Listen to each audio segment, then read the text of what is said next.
Oui, ok. en tout cas, bonsoir, Naba Ndekonyo Sovazo Lambda Biso na Tangoyo.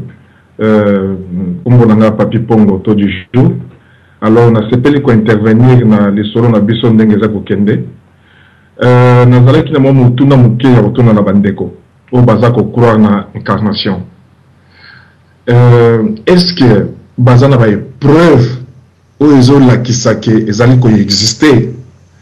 Na landi na bandeko nyoso ba intervenir moko alobi ke atangaki na livre. Alors pourquoi qu'on soutenir idée ou soit les mots preuve te nde eloko na intervenir muke côté wana koloba likambo ou soit au confirmer likambo esengaka ozala quand même na épreuve ou soit esalami na membre ya famille na yo ou soit na proche na yo nde okoki kobeta lisolo na yango epai ya bato parce que vous en avez preuve kotanga na livre oui mais kotanga na livre ezo la kisate que vraiment vous en avez preuve likambo oyo oza kotémoigner grandeur nango. Alors likambo mibale so na bakisa na landi mama alobi ke na famille na bango mwana ya moke abotamaki parce que bautaki kopel de mwana azaki na inane. Alors pour na ngai naza vraiment ko croire na likambo wana te po esalameli ngai nano te eloko mosusu na ninga bakisa ntango Jésus akufaki ayekolamuka ayebisaki na bayekoli na ye que les mêmes histoires oyo azalaki avant kufa na ndenge aye kosekwa donc abosanaki likambo moko te ya le passé. Donc si tango asekwi azo continuer toujours koloba makambo oyo elekaki avant kufa na tango asekwi toujours aza continuer. Donc c'est-à-dire pour nanga naza na épreuve ya mutu ya ndenge wana parce que abosani likambo moko te ya kala. Soki bandeko baza ko intervenir bazali na épreuve ya ke membre ya famille na biso akufaki azongi aye ko betela biso du solo ya kala tango azalaki vivant ou soit vivante tokoki kondima baya ko appuyer ou soit baya ko encourager que incarnation existaka. La plupart abato baza ko intervenir baza na ba épreuve te. Alors ndé place eloko na beta c'était mon ke ya ngwala ke baye la biso li solo oyo ezali esalemeli bango baza na ba épreuve voilà surtout ndé sika eloko na telemela quoi wana kotoko avancer makasi pour oyebi ke nazo témoigner likambo oyo ngai moko na moni ba betelinga li solo te na tangi ya mona livre te. Alors intervention na ngazaki na sens wana. Bon, merci. Na PCP, pardon, na bandeko mosusu. Merci Mbutamuntu. Nabanzi ba preuve oyo za kosenga bato bazali na maloba bazali ndenge oza koloba Mbutamuntu ndompe na mona asengi maloba kasi to silisa tour de table to kozongela mpona ko répondre aux questions wana. Ce n'est pas seulement que biloko oyo tozali ko mona na misu que exali ko exister non biloko msu net ngaya wanaza koloba ndinga na ngezo kuma pa na yo oui to cheba micro mais soki toza face à face est-ce que komona maloba ndenge zo kima mbango eza ko yepa na yo on ne voit pas ça mais on croit mon pépé croyance ah oui vas-y tokozongela yango papa tokozongela yango donc tout ce qui existe n'est pas nécessairement visible. Okay, mais donc papa mokolo motion ba mokolo motion ni papa donc sur le bas bande va BDT papa donc please motion quand même motion tu as parlé matin ok bon c'est là tout ça la dernier tour de table mbutando pe na opeso maloba na osenga maloba te na sengi de motion motion maloba ga maloba donc to boy motion to boy autant za la papa mokolo pardon c'est mission. Non, émotion, na sengi émotion. Pourquoi na sengi émotion? Parce que préoccupation à bato nyonso. Topesio émotion bon. Le coup la préoccupation c'est d'aller tourner sur preuve. au lieu de ramener encore les gens qui vont revenir avec la même préoccupation, pourquoi pas ne pas donner la parole à Oyo Bagodi qu'on a la preuve. Parce que nous allons, attention comme tu as sur nos preuves, et qu'on a la caca, nandimi to nandimité. Voilà, tu as des preuves. Tu as des preuves. Bon, nous avons des preuves. Nous avons des preuves. Nous avons des preuves. Nous avons anglaise, appelle ça des preuves. Ah oui, c'est bien. L'État, bisoto le Canada deuxième tour, benga maman, aya ko et puis toleki na mbuta muntu mandombe mpoke mboka yo anatanda mbuta ndompe lukila biso preuve soki ozali na ngo ndenge olobi ndenge pe baninga basengi sotenga lisusu nga nazalaki depuis kala sotenga ina ningolo bate lozo sotenga pardon mbuta na ngai mais mbosali makambo nini na yo na papa Odon yo photo na yo ezali ya ezomona na wa ezaya Odon bozana ndako mako bien bon OK na pesio maloba kasi bongo tozongela mbuta mandombe limbisa ngai so ina sota kio. Merci alors merci encore une fois na papa na ndompe na benga professeur Pambate pour balobi atolinga mbolo kote me ndima tambango na moni vient là il faut yozala trop ya on a loba toujours quoi binonde l'espoir de demain. Alors la science elle-même étant une matérialisation de la spiritualité, peut-être qu'un jour science est pour démontrer biso makambo les autres toujours comprendre tout tikango la science.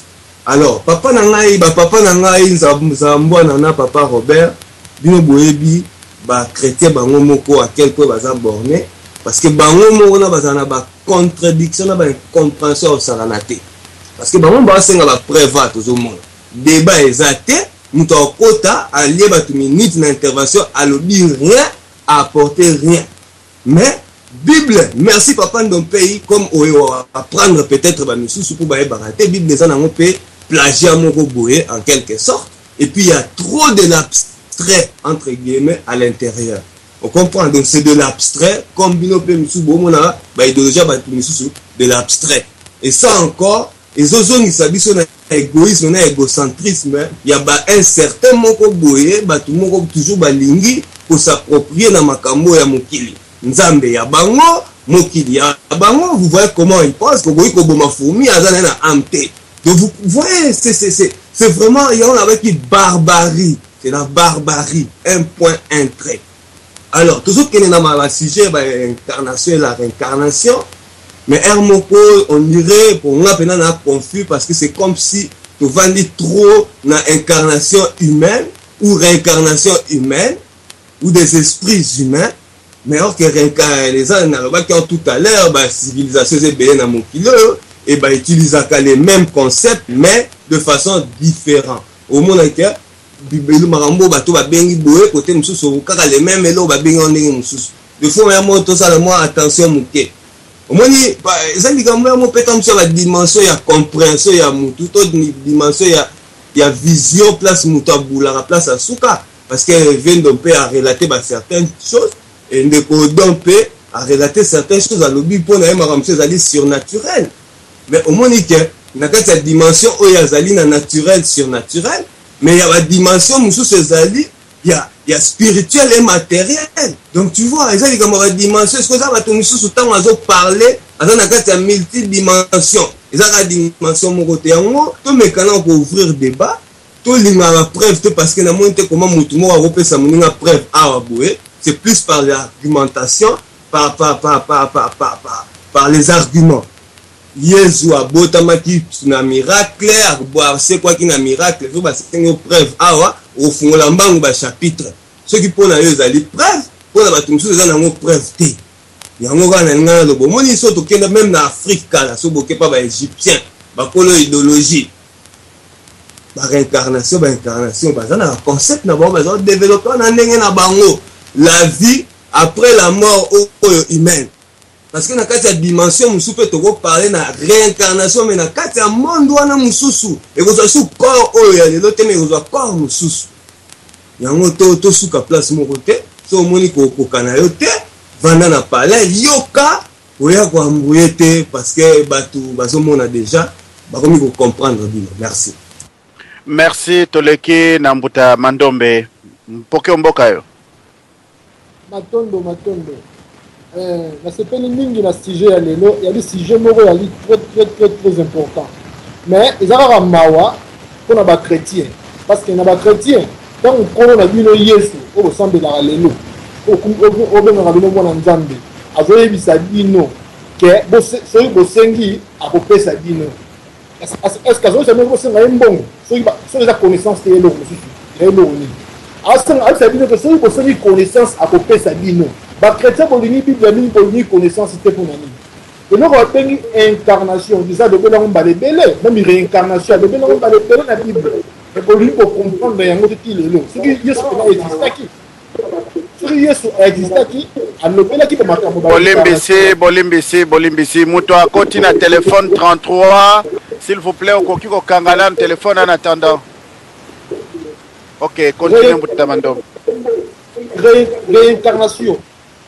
Ce n'est pas dit que c'est oyaki na mokili okufi allez ezaka obligé ozonga juste na mokili réincarnation ezaka obligé te ozonga juste na mokili na façon wana oyaki nango parce que toute la réincarnation tout ça sur âme ya mutu okufi tango yokei okufi mabe to malamu oyo salaki wana loi oyo toki karma pe ezali loi ya karma pe ezali nzoto oyo ozonga na mokili oyo bien parti oyo ozonga sous bien mission oyo âme na yo kozongela na mokili il faut loi ya karma na zoyo et ba pona nini yo oya na mokili donc ozomona ba chrétien bosala kaka bisala sala ndenge wana botamela na bonyama na kibozamba po boyi kokene lola soki lola ngope kozala yango boyebi ba loi mosusu te ke karma ezali réincarnation kozala soki osali mutu bo ba lelo soki yo oya na mokili oyo lelo oyibi mutu moko boye $1 million ou bien au violer bana ya batu osali batu mabe boye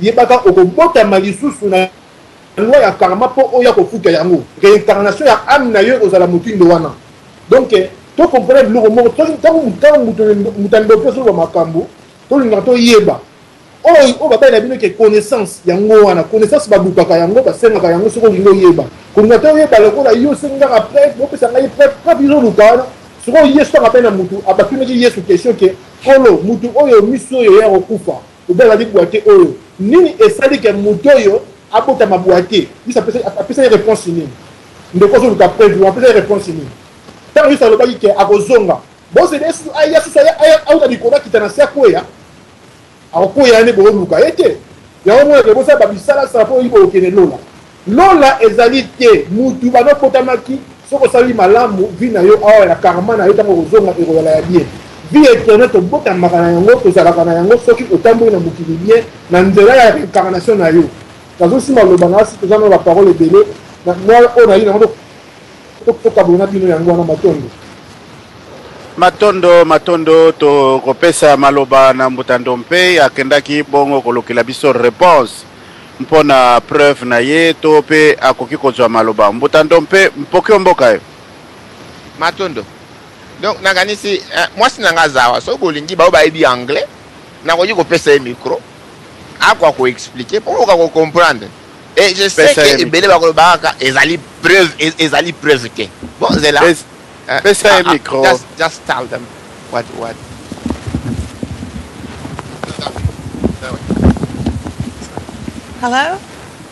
Hello. Hi. It's Mama Dompe. Yeah. When we were expecting our son, we couldn't decide on a name for Amani, and my husband said to me, "Don't worry, the child will tell us his name when he's ready." And one evening we were sat in the lounge, and I said to my husband, "Do you like the name Amani?" And he looked at me and said, "Where did you get the name from?" I said, "I don't know, the name just came in my head." And that's just the story. Oh, interesting. Okay, it's okay. Thank you. Mbutando pe yomo kote tulali kambu na yo. Wana siko na ngana explique no ke mwasi nanga ayebi lingala te. Mwasi nanga ayoka ka Swahili te. Mwasi nanga ayebi ata lokota moko ya bisote. Me kombo ya Amani. Oyo niko ba la paix. Nga moko nazali mutu ya bandundu soki na ntango na pesa kombo ne pa bato ba me yoko koza kombo ba Swahili opesi mona ndenge ni Pour na bandaka bisa moi c'est bitala. Kombo mutunda yaka na yango ye moko yango na bokoko na biso ndenge tangisi. Biso to ko fala tito banda ko bricoler comme to ko pesa mwana. Zela tikino mwana ye moko ya ko pesa yo kombo na ye. Wana ndenge incarnation. Moi mais ezali soki mwana ye ko pesa kombo na azaki wat. C'est-à-dire il existait quelque part, il est papa ou bien aux ali tellement bourrique, aux ali ko comprendre ma mozolo baté. Ko énerver ba tout poto banda ko taxer au dos. Parce que na moni que niveau na intellectuel exactement mouké. Problème dans un niveau tellement mouké, faut comprendre. Parce que te définir pour le parrain un début, tu le dis, réincarnation signifie une âme qui a vécu après aye kozonga na kati na nzoto. Et la preuve pour que amaya kozonga na kati na nzoto, azana ba faculté, akoti ko loba, akoti ko interagir na maman na ye. C'est pour cela zaki en mesure ya ko pesa maman na ye kombo oyo ya lingiala ta na mokili. Qu'est-ce qu'il y a de difficile à comprendre là-bas? Soyez conscient, en tout cas en dessous de 40. En tout cas, je m'excuse. Mbutando pe na kosenga yo retirer maloba wana parce que tokoki koloba biloko ya mabe na bande côté. Pardon mingi. Tozali koloba science. La science n'a pas de couleur. Limbisa ngai o retirer liloba wana. Maintenant na retirer ango mais bino pe boyebisa nini odon quand quelqu'un intervient et que ayebi kazana maîtrise ya do sujet wana te. Ce n'est pas parce que Bakoumi Sakaye chaque jour. Non, non, donc voilà encore. Sans motion. C'est bon. Il laisse la chance Namuto a dit pour présenter Eloko. Ako Matina Souka. Mbutaodo, pardon, c'est la Mouké, Mbutandon Père Silisana, Lingina Zonga Mouké, Nambuta Papika Bongo. Est-ce que réponse au Bapesio na preuve wana? Est-ce que au moni yango kitoko bien te avant to zonga Nambuta Odon, pardon, Pema, Melama ya moto, Yema ya Pio, Yom Toro Basiko. Mbuta Papi Mpongo, Soke Azali, Namoni Alongwe, Sikasika wa Tokozongela nde Mbuta Odon. Mpoke Mboka. Ok, merci papa Mokolo. Mutu moi quand micro ezo saba retour. Oui, micro moko ezo sala retour makasi penda. Ok, merci beaucoup papa Mokolo pesanga maloba. Je pense que Dompe aza agité. Peu importe le babouri qui est les canards nango. Nga na zone sila été parce que wala mutu nanga buzo ba yemo rasai na radio yemo nga regretter ango pour assailler. Là buzo ba te, je maintiens ma parole. Soko dali ko continuer, je maintiens. Tu es un bourrique. Problème exacté. C'est bon. Naina lo baboy. Dompe. Likambo yo mama uti ko loba. N'a rien à voir na réincarnation. Soki tembe zongisa mama aloba lisusu na radio to interpréter yango tanga za koloba po yo o développer ti tika ko kosa bato. Est-ce que yo ka anglais? Si oh donc to so na l'impression que yo ka anglais. Respecter bato. Non, ou bien yo ka anglais te. Na banze bato ba yo ka anglais bazali belé na radio. Et là, tuna papa Robert, tuna papa Nzabwana. Olembese na banza mama lobi likambo oyo mutamuntu fallait ko prêter oreille likambo lobaki kombo ya mwana ndenge ni apportaki mwana ya ko yebisa yango à l'avance. Donc eza likambo ya so papa mon ko bozo sama lobanga na suisse intervention pour économiser. OK, c'est bon, je pense que ngamo pe nazali naza elekelinga par rapport ya Dompe na ebeli eboyete. Parce que tant qu'on a le Dompe en écolobazo c'est kaboyo kaki en live et ngana lobi Dompe a commis agité je naebi mutmanga boyete donc ça veut dire répondre te ngana mobali il faut entendre dans se reculer pour ne pas tout ça la crash vous comprenez na robi sa connaissance et tout ça la crash était pour ngaba na rofinga mbala monde azana donc na rofinga be mbala monde c'est pas les na zali ko modérer radio ya mafiki côté l'émission Dompe izala mobali ozana mwana ton problème calm down tikanga na lo bato c'est Michel Batouté yo ça dérapage moi je le ferai pas parce que je n'ai pas dérapé donc soit na tezala mobalo moi subir omba Dompe s'il vous plaît vous pouvez écouter et à mutonga tezala calme et respecter bato ozana na famille na palais zala mobali na conseil za mobali ngana za mobali ngana mobali yango na se maîtriser na biboy papa na ngai intervention ya Dompe liboso ezalaki ndenga zo amebeli yango sikote témoignage ya mama ezalika momususu donc soki maman nana ebiso que mwana mutasu a soufflé maman parce que wana maman mutazoloba alobaka swahili alobaka lingala te, c'est ça tondimi yango. Mais tant de définir réincarnation na ebandeli awa to définir ça yango ndengeni tous ala rato ba placer monsieur Wuti na personne toujours kendi parce que ko prétendre net ko za ma ele tanto batu so bazo ko bazo muna ke tanto za fulu ozo comprendre non lo banayo. Donc yango le ngana so babaki ndeko kota bi to na besoin ba preuve à réincarnation. Il fallait moi na ya avec que moni ngande na boy na uti quelque part boy bilo toujours bangwa za makambo to ko prouver yango te papa mokolo na ok musika te loko bande wa ebele ya ko yebisa biso ke to bandaki kaka kotuna na ya koko bimisa ba preuve mais ba muto ko bimisa preuve yete mutazali à réincarner mais kombo moko boye bozo ko peut pas sozo ruta ezali facile. Alors ceux qui muta komi agité na débat ya boy et bon ceux qui mutu nsumu ko so koti na parler na po bomba mutu. Je pense que ngai na raison nga selon ngai yango moni na na maîtrise na ngai ozo comprendre nango et je respecte mon frère parce qu'il est responsable et en plus de ça masolo mutu eza na kati. Alors ce qui a mulimo mabe ya magamba réincarnation o ekomiko ya lisusu côté la bato ngana ndo kité ceux dont peut ozando qui je pense que to eko simbate parce que ngato so makambo ya awa soko niko kota bato loko yo zali ou ya ko expliquer to bimana bokoko to comme on bébé parce que là pour chiter vous mélangez des choses. Vous que na bokoko batusu bakoti christianisme toujours zonga eloko moko mais muto ya bandi mission bon remarquer bien muto ya bandi mission papa zambwana atikali ko définir réincarnation te na incarnation te après si définition nangote atiki biso ndengwana na kati parce que azali na likambo a kozonga service ya sorcellerie azali trop sage. Alors to kuma na buzoba na fulu na mutu alitoyi ko bomana biso na biso non yango na bi mbuta dompei. Calm down mon frère, toujours en émission. Et les karanango na ebi les karanango na vrai Joe, yamu na zone si makamna ta. Papa mokolo kumba soto leka. Merci. Merci. Na kopesa nanu maloba na pesa ke pa mbuta papi na tuna soki ozue yano na question na yo. Mbuta papi. En tout cas, merci mingi na ndengo zo selinga parole. Et puis, nazi vraiment et a noté na ba réponse nyoso bandeko ba pesi mais naza ezambala liboso na intervenir na radio na biso.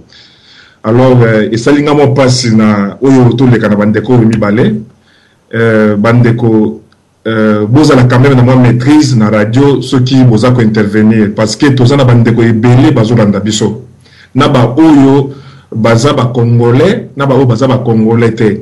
Alors ceux qui bazo yoka qui niveau na biso ya raisonnement eza mo mobulu ou soit toujours discuter na loko moko zangi mutu na makolo et comme ça la bien mindité. Donc moi conseil ka quoi que non tout pesaka vraiment ba mo na biso avant tout loba parce que tous en a battu belé bazo banda biso na yoki na sonu na baninga tous en a ba mo pour na interpréter discussion autour les cas entre Binomi Balé. Donc das ist echt mal etwas ganz anderes als die Carl's Jr. Anzeigen. Hier macht das Model Nina Agdal Werbung für ein Kabeljau-Sandwich. Das Fotoshooting ist wirklich beeindruckend. Hallo. Die 21-Jährige zeigt ihren Körper in verschiedener Bademode und Unterwäsche von Elle. Der dänische Star sah atemberaubend aus. Auf einem der Bilder ist das Sports-Model einige Früchte. Es ist wirklich etwas als ihre Werbung für Carl's Jr. Bandeko va répondre na bango mais na ju vraiment réponse na bandeko lukate dans le sens que biso to bandeko luka lokola yo ndeko bimisaki sujet ya incarnation to luka mutu moko azana ba épreuve moko ya keno abota la ngali kambo kwela ki ngai ya ngolo na sepela ki na lisolo o ndeko beti ya livre moko atangaki ya ke monsieur moko abota maki na famille moko et après quelques temps zo ça bango keno bino boza ba papa na ngai te boza ba parents na ngai te ngala utaki quelque part et puis na insistance ya monsieur wana nde esala ki ameni bango ti na isika utaki azaki na mwasi na ye na bana na ye omoni eloko bongo épreuve ya bongo tozoluka bon kotanga na livre eza nango bien mais tolingi moto a intervenir a appuyer likambo oyo aza na épreuve parce que soki oza ko appuyer likambo oza na épreuve te yango nde ezosala biso ya misusu mwa pasi mpona kondima ke eloko yango existaka na sens wala nde loko na moni ke na zuna lo vraiment et ya noté na motuna na ngai. Voilà. Et puis bande de peut intervenir comme dans moi sagesse ba te belé bazolanda biso. Hein? Merci beaucoup. Merci Mbutamuntu. Je pense que le message est l'équipe. Tous à un jour facilité, tous se tolérer parce que awa tous à kolisana, peut tous à côté à basusu mpebiso moko. Alors na nyoso to utikoloba, to koso sana numpoke epa ya Mbuta Zambwana, epa iwapi ye apesa biso likanisi na ye kitoko avant tosonga lisusu na kati ya 3e tour ya débat ngonga sengonga to komina 16h07 minutes topesi disons air na biso kote na États-Unis. Mbuta Zambwana mpoko mboka yo. Entre-temps Mbuta DSV okoki kokangela biso makelele za ko ya mingi ezo utana studio. Merci. Trotzdem ist die Liga einfach sehr eng. Merci. Merci. Papa Maya bana studio na banza tela biso micro off kuna soki moyen zali na ebike mso za na problème technique pona ba machine to zali nango. Ya wana msufu bo pesa biso mwa lisungi po ete toka ko bongisa ba machine asika to update yango to upgrade na ba version asika. Émission oyo toza kolobela incarnation na réincarnation nde na lingela ngo pesa na ndenge zali kolekela. Pourquoi? Parce que soki to yebaka d'abord ko nettoyer compréhension entre incarnation na réincarnation. Ça yipi ba biloko buzoberi ezoleka na Congo concernant sorcellerie nde ko yate parce que sorcellerie est comme apparemment sous-ensemble il y a incarnation na réincarnation. Donc on dit jamais comme on a chambre ya ndaku soki na nomoni ndaku te. Donc Robert Redford etwa wird dieses Mal erwartet. Oingo koki kondima eloko ya motinga moingo te soki mondele aseli ya kozwa yango lokola ya ye zobe ezongise nango kasi tembe ezali na bango zelazela ezangise bango bakaboni kosekoseko na bango ezangisi bango mayele ya lula. Na ebite papa Robert est-ce que zako yoka nga malamu kuna? Ngana zako yoka yo 5 sur 5 seulement ba bruit zako uta na studio makasi voilà. Voilà, comme ça boyeto continue émission lokola ba bruit na sili. Alors na recadrage za boye. Si je oyo batu mingi ba lia mabele ba kufa na ngo na bamboke belé na ba génération ebele ya ta ba koko na biso kala na ba culture ebele. Donc tous are un peu trop prudent. Parce que na data lelo yo même si je bazali ko kufela ngo bazali na sama bele bana na balabala bazali parce que tozana ko mona kindoki na ndenge za ko rene na Congo na ba société na biso ya wana toza incapable à résoudre situation ya kindoki ezali ko leka na Congo na ba pasteur na biso na église na biso na compréhension na mauvaise compréhension biblique. Mais soki toyi ko balé d'abord compréhension sur incarnation na réincarnation na banza tokoyeba ete chambre oyo na kati ya sous-division to sous-ensemble ya kindoki eza na place moko te na vie na biso na société na biso te.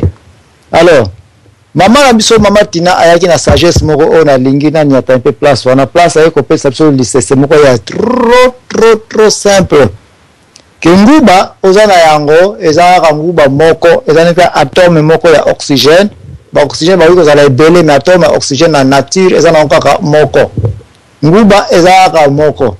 Mais c'est l'exemple na ye nguba wana soko loni yango epoli ekufi ebebi. Mais attends ebebi ebote iso nzete. Na ta nzete nguba ebota ka komona sunguba te jamais. Matiti ndunda ntia ndunda nyos.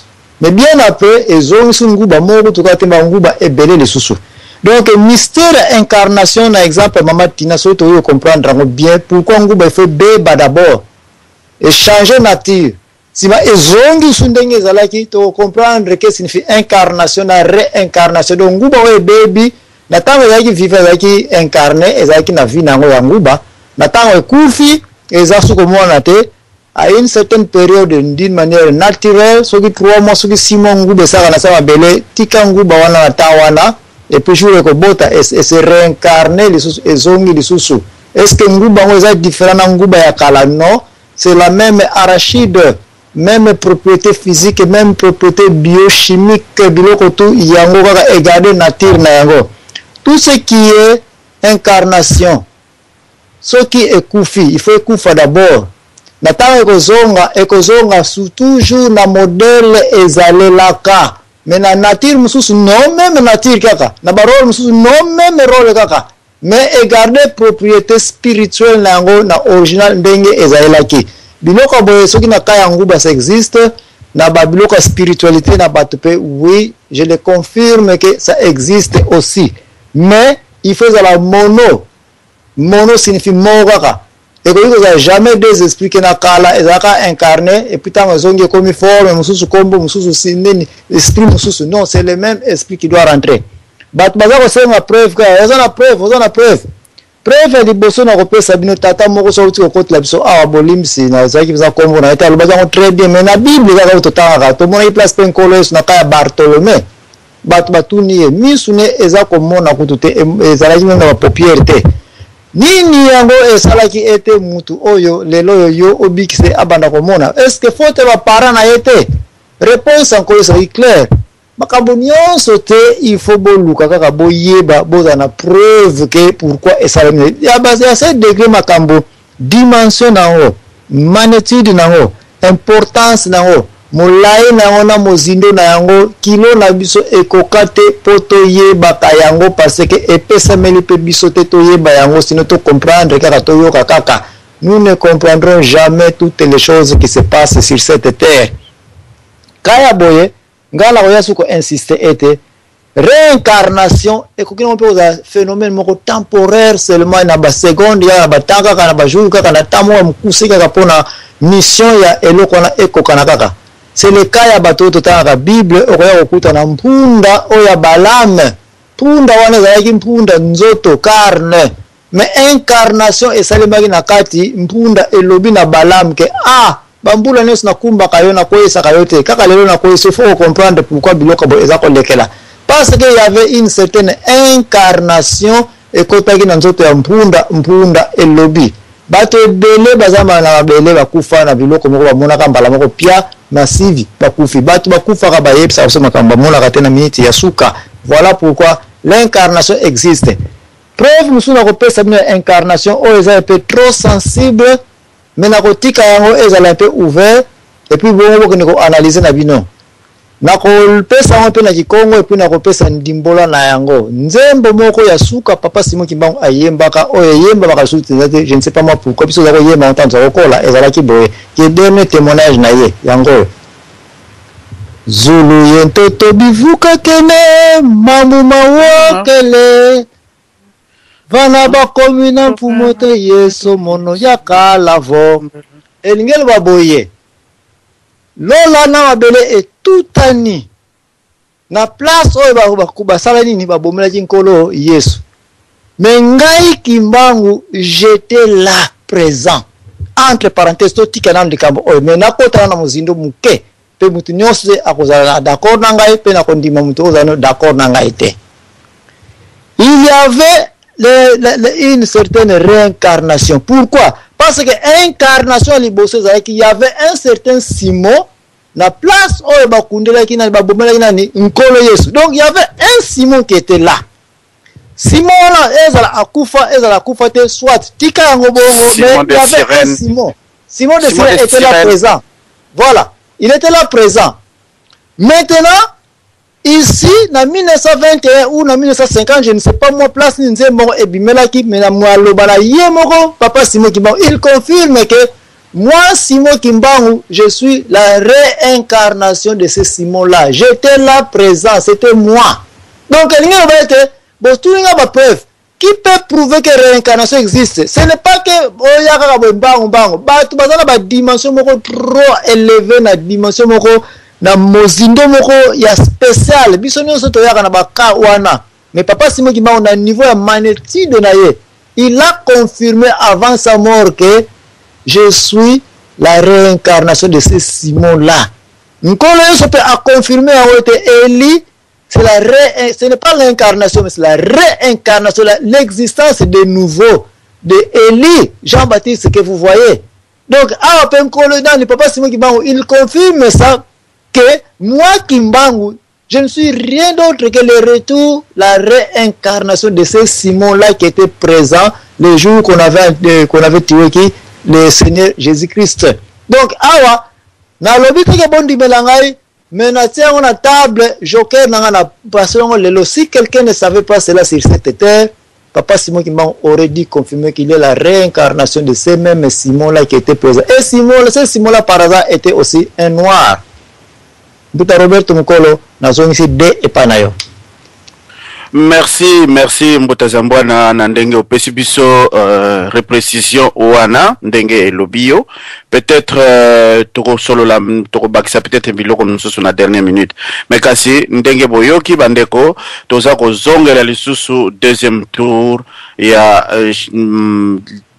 table toloba na ndenge wana pour que tokende na banza tokozwa 2 minutes parce que toza lisusu na temps mingi te tokobanda donc na ndenge tokotelaki bato ebele msusu basili kobima déjà alors na banzi tokozongela na mbuka Jean Kabongo ye mutu azwaki maloba te na nsima nde tocontinue mbuta muntu mpoke mboka yo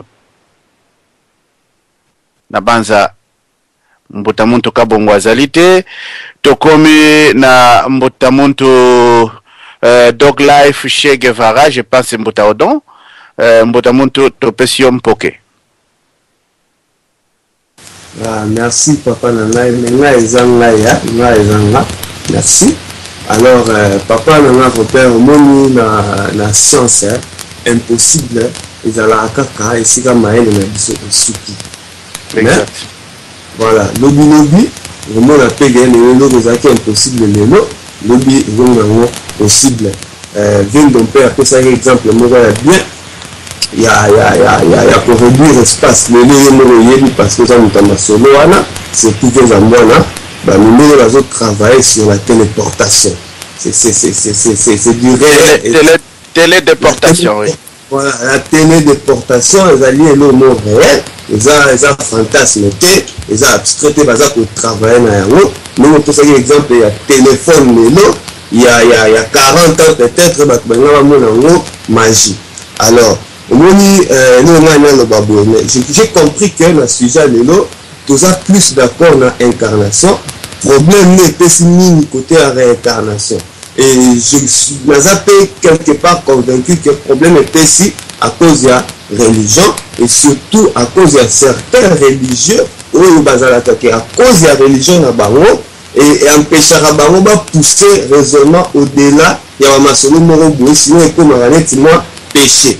Alors on a début qu'il y a un débat à bourrer, il faut que tout religion, sentiment et tout de côté, il y a la philosophie. C'est ça. Alors, papa dans un pays, vraiment l'espoir bien, nous comme qui s'attaque, nous avons une preuve c'est impossible, pour encore une fois, c'est une preuve, il y a résurrection à Jésus, à part un verset biblique, alors les mots à l'accès donc tu n'as pas à te justifier devant personne. Ils appellent non plus bien fait, nous avons ça l'intervention d'un homme respectable comme Dompé, et nous avons tout le monde, oh, Mélidiamba. En tout cas, ça c'est la bassesse. Et papa ne peut pas enseigner ou garder le niveau soit au-delà de la situation. Merci. On est ensemble. Mais merci Toleki Nambutamuntu, enfant de Dieu, c'est vrai. La force est radio Lisolo Yangoana.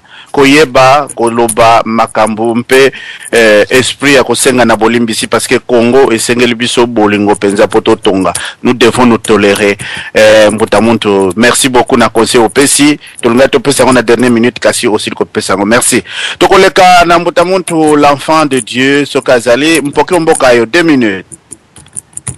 Merci Nandé au PC sous malheureux pour nous que ça montasuka mais nazana ba question belé tellement bande ko belé ba zui batin belé donc moi reposer sous ba question exactement quelques questions nanga ko poser nande ko Dompé pour tozaki dernièrement awana radio RBK tolobela ki lisolo ya kombo ya papa Simon Kimbangu alobaki ke kombo na eza Simon T parce que balobaki kombo mutu ezali kozala esclavia.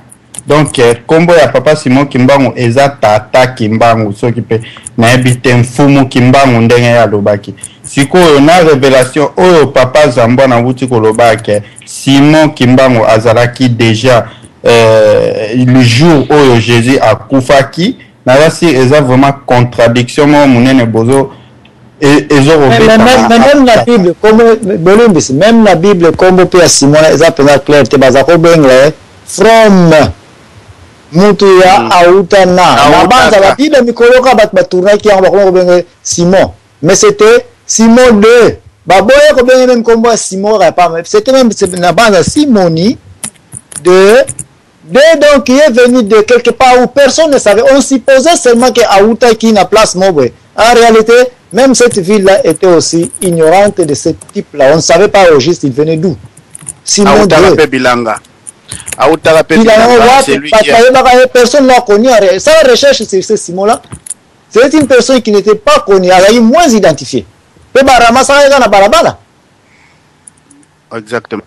Et puis Aouta qui na tribunal te azali pe na foule te Aouta qui na côté opposé baza ko ya na Golgotha oba ko na montagne nkolo sa ko na bela pemi alembi bao bazala ki na nkolo so banda bututi na moi personne n'avait aidé Jésus sauf ce type là qui venait d'où personne ne savait bayeka ba sola ba ramasa ya yo pe mutoko tombola ye zwa quoi kumba yango donc on ne savait pas d'où il venait.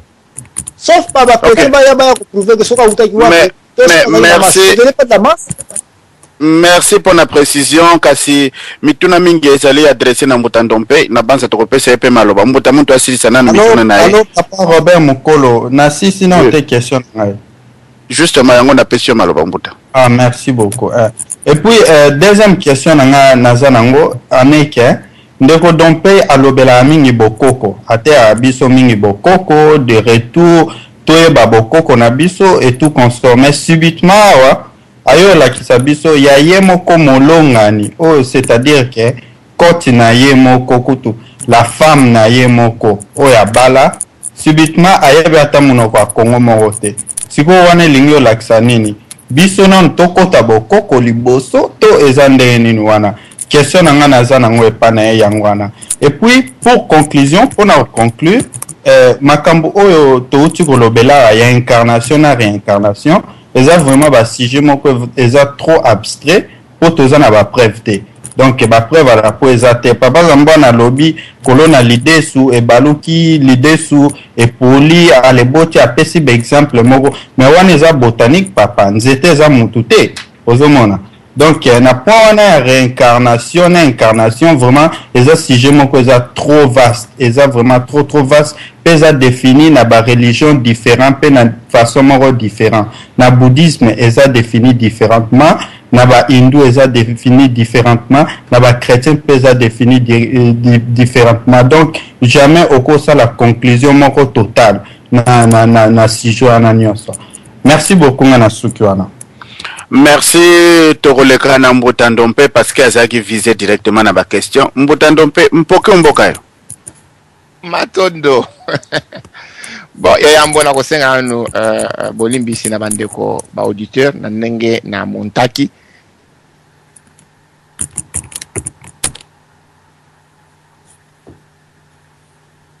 Na ebite soki tozali lisusu en ligne Mbutandompe nga na banzi na perdre bino kotoyo nazali koyoka bino te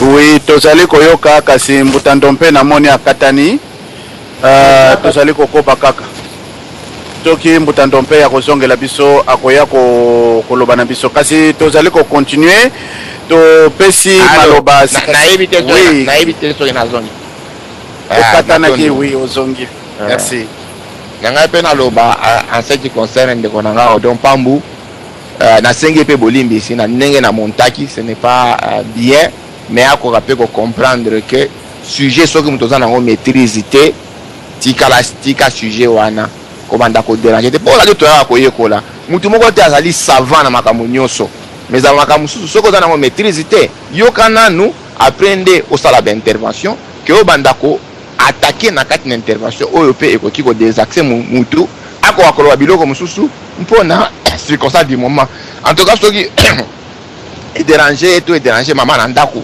bawa ko limbisa nga na retirer parole.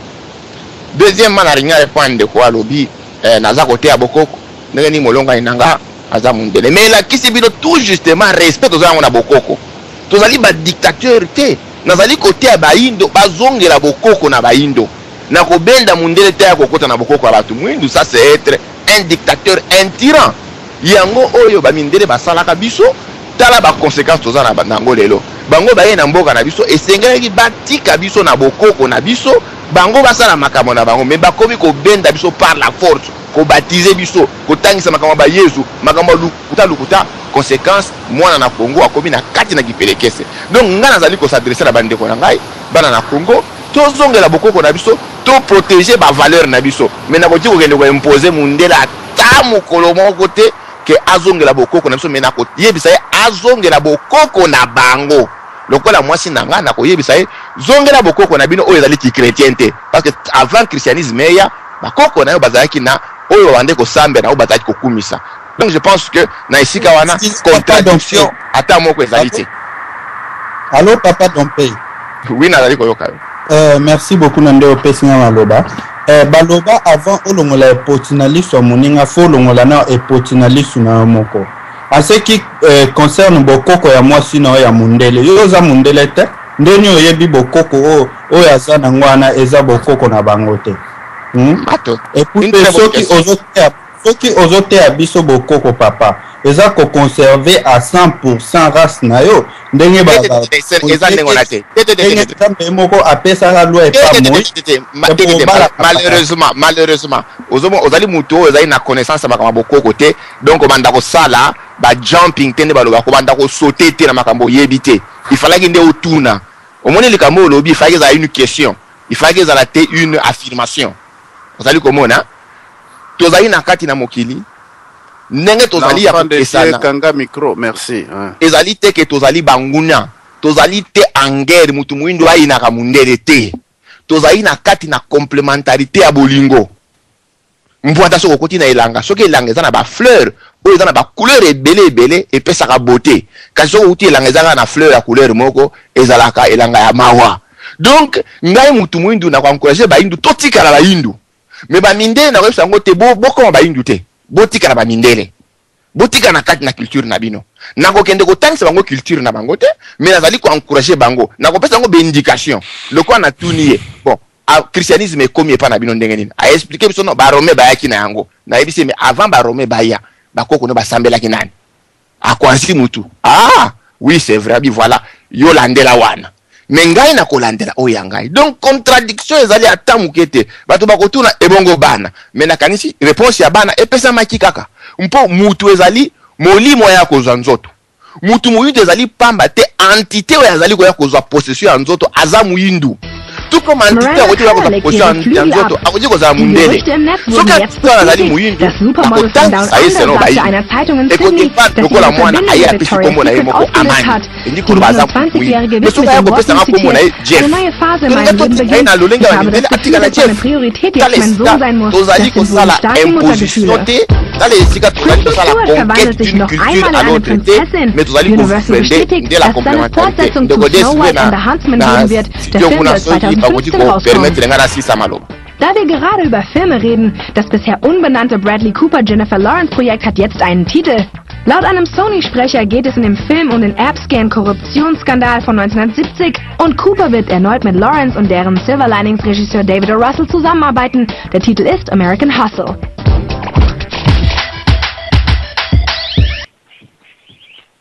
Matondo. Namoni ndeko moka tuninga lobi. Bozali koyoka ngai? Très bien, très kitoko. Alobi christianisme et ba romain bazali ba mindele mais ba romain bazali ba mindele mais christianisme ezali religion ba mindele te ezali une invention de Rome. Rome accueilli na Nouvelle-Orient azuba masolo asangisi accueilli koyiba mususu na Égypte ayibi bipa nyoso il a créé un monstre qui est la religion chrétienne en 331 na concile de Nicée. A créé l'église universelle de Rome et a connu qu'aukamata l'église universelle de Rome a utilisé un mot pour établir le pouvoir de Rome. C'est ce que je voulais dire. Donc, christianisme, c'est un monstre créé par Rome a été établir, coloniser en commençant par l'Europe. avant christianisme mamiti azalaki makambo mosusu toko ko avancer ndeko atuninga mutuna mosusu awa ya topesa ba preuve nakanisi mutuna wana eza ndeko tozali kosolola awa soki totuni même un scientifique tozana ndeko za bwana wana apesa biso photo ya électron apesa biso preuve que électron ezalaka apesa biso preuve ya courant tokomona ba effet ya courant mais jamais mutu moko atikala komona courant zabona za wana so oki ko démentir ngai onde nani akoti ko yakamata onde abimisala biso onde aya ko tiango liko na mesa lobi onde yangoyo bolukaka onde ye oyo mutu moko atikala komona onde te mais tomona ka ba effet na yango c'est quoi la réincarnation tokoti komona yango te mais tozali komona ba effet na yango ndeko lobi likambo ya oubli mais wona ezali mako sekisa ngai ndenge tozali awa ndeko atuninga motuna sotinga na tuni lelo tozali le 20 avril 2013 soki na tuni ndeko wana ndenge azali wana na tuni yebisa ngai le 20 avril 1995 na ngonga oyo ozalaki wapi est-ce que c'est la mesure de me dire donc le kola azali ko se souvenir na mukolo wana te mukolo wana existate il n'a pas vécu ce jour. L'oubli ne signifie pas la non-existence de quelque chose. ezali vraiment raisonnement moko na yebite soki le baza na ndako akosi mposo na ngina yebisa ye azaki na ndako abande ko sala nini ezaki ndengeni il sera incapable de me dire avec précision makamanda ko sala akozala incapable soki na yebisi mo kolabota makilete où abanda ko expliquer ngai ça s'est passé comment na kati la salle donc mo kolona existante na vie na ye les jours qui babotier 5 minutes na ice décrire ngai na kati na salle docteur azaki boye mutu bazaki boye ba pesa ninga libele à gauche to à droite à mesure à expliquer ngo mukola ya mwakende une école primaire to mukolo mi balemi sa une école primaire à expliquer non l'oubli n'est pas une justification de la non existence na ibiti so tozali ko raisonner ou bien tozali ko raisonner te donc le fait que tozali ko se souvenir te na passé na biso ça ne signifie pas que le passé n'a pas existé mais mutu na mtonga bota makazana caractère na ye azala kana option na ye okomona ke oboti bana 5 mwana na mwana il est individuel différent de l'autre azana préoccupation c'est comme si on a mission na est différent de l'autre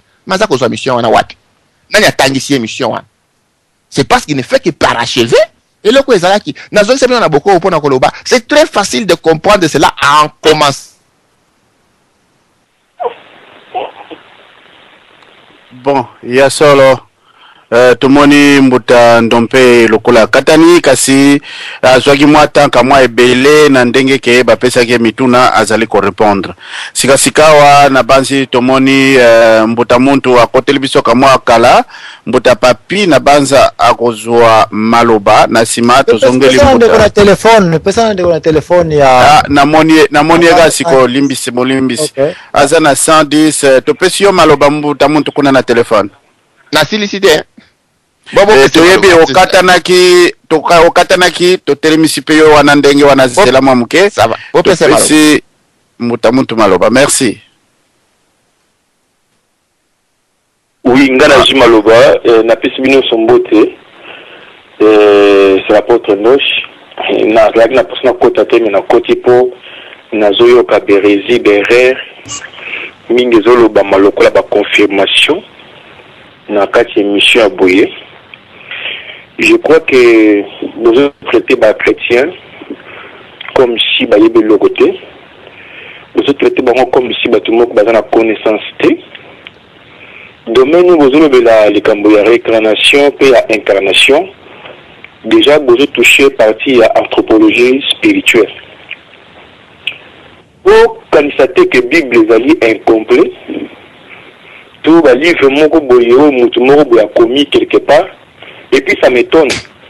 Nabato yo bapuyaka bazaka contre raisonnement mindele et misala mindele makomia mindele mais lelo bozoya na bapui mingi botenga ngona ba livre ya mindele. Loin de là, tozonga na kata Biblia.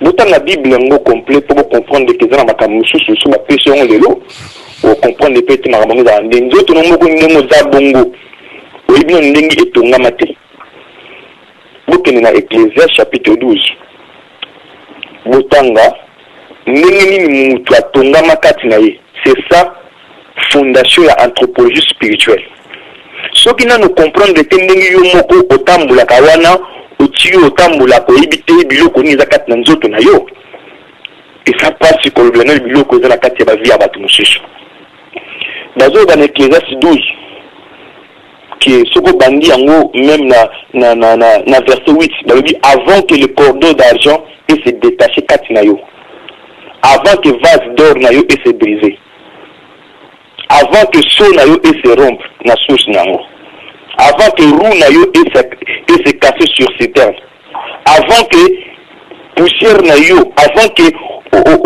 poussière oyo zali ezonga na mabele donc ezonga na terre comme Élie était avant et que l'esprit retourne à Dieu qui l'a donné et c'est lui on reconnaît Nzambe na yo. Tout d'abord tu es baka muto dans âme en accord en esprit comme les autres disent mais l'esprit retourne à Dieu. L'âme est dans un séjour de mort selon Isaïe 57 que corps ils ont dans la poussière mais si quoi âme qui n'a séjour de mort et que ça a ni na séjour de mort tant que vous touchez biloko ezali occulte biloko ezala mystère c'est ngeli pe bo dans la pratique nango pour to ko pesa bato bazali la biso ba de lumière tout le bana nous capte biso bato cordeau d'argent biso za kawapi vase d'or za kawapi citerne ne za wapi roue na za wapi ko lelo beaucoup moins que ba chrétien lokola bato moko on dirait ba ibata de biloko to na mutu bandeko ezala livre moko mutu na monde ezala ba mystère ya science ya makasi ko de la Bible ezati ezali des problèmes que nous beaucoup na bato yo makota profondeur ya Bible te pour comprendre que ça comme ça tangi sur la Bible comme mise telio que tant botanga Bible tout complété bandeko tant mutu asali réincarnation tant on dit toujours parler la réincarnation tout le monde mutu wana esprit wana d'abord ezalaki nanu pour vivre pour jamais pour parler de la réincarnation ce qui est bandit na incarnation tout d'abord esprit est comme incarné esprit tant incarné et là tinzoto to le bilaki biloko mingi mikoti koleka c'est vrai esprit incarnaka esprit est là kakanzoto ce qui est le moins même na domaine ya biso bato to que ce que na domaine physique pardon na domaine matériel occuper esprit occuper ko la taper une autre nyama donc mutu a s'incarner la kati ya nyama bozo ka ba preuve ngai na pesa biso ba preuve na parler na réincarnation te mene incarnation c'est-à-dire mutu azana est vivant azotambola mais na force spirituelle azanango na niveau azanango a koti na kati ya nyama moko songolo asali opération azanango besoin pe azongi na corps physique mais entre temps a fait le doublement ya force mbala moko ndeng akufa te azaka na bomoi na mona likambo wana wapi na mona yango na aketi c'est-à-dire okei na bumba ozwi ba camion okei ti aketi na ezali na tango wana ozai ezali nzela ya kisangani menza makolo avec un dépôt que kisangani nzela makolo okinza maite menza makolo c'est-à-dire ezana mboka mo aketi mboka baboa kuna ezana baoyo basala kashaf mibali basala kashaf basa bango mingi balingana mingi bilanga mingi mibali mutaleta mingi basa bango mais basi wa mibali wana soki mikolo wana bamataku banyamba ko makomo mke mobulu mibali na babongwanaka banyama tamsuna komi nyama moko akokoma kuma biloka juste pour kaka alinga kaka apoka ko yeba ko pesa lumière moko besongolo oye azana yango besoin poni na azana yango besoin bolimbisi pasta na place wana wana azape à la fois coexister na deux places na même moment donc atikina no ndako ne place avandaka et puis akesu ko sala ba mystère wana parce que on a rien que azana ye vivant papa zambwana makamazo na bino mais définition de pesa bino eza lisolo ko yoka te bolimbisi Soko landaki biso très bien otieli biso tembete na définition incarnation na réincarnation elingi kobake eloko moko eza koexiste une fois kaka ou bien ezosala incarnation eza kaka na ntango moko ou bien na réincarnation ezongi mais na ntango wana mpe eza koexiste une fois kaka na kao oza koyebisa biso do tata wana atiki ndako ne na bana na ye et puis kuna nde amonani et puis dalanta na ndako wana peut-être mwasi nyonso totuni eke bazali kuti kosaka na butu wana donc olingi obake na ka na yo oyo okomi ko déranger incarnation na réincarnation définition na po ya ko bakisa biso siko troisième dimension oyo na kati na mutu aza na corps éthérique mutu aza na corps astral mutu aza na corps causal oyo na corps astral ezo permettre ye akoki même kobima en esprit à se déplacer à créer quelque part la récupération passion il a bien fort Olimbisi